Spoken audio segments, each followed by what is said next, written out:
क्वेटा के सूरा घरगी के इलाके में कोयले की मकामी कान में धमाके के नतीजे में 4 कारकुन जाँ बहक और 3 जख्मी हो गए।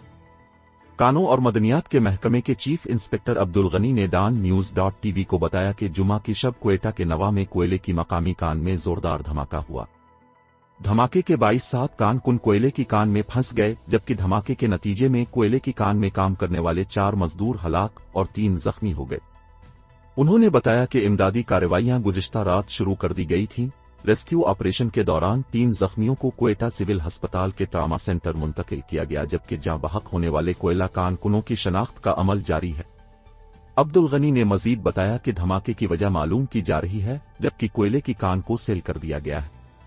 उन्होंने कहा कि रवां साल बलूचिस्तान की 2 कोयले की कानों में हादसात पेश आए, जिनमें कानों में काम करने वाले 8 मजदूर जाँ बहक हुए।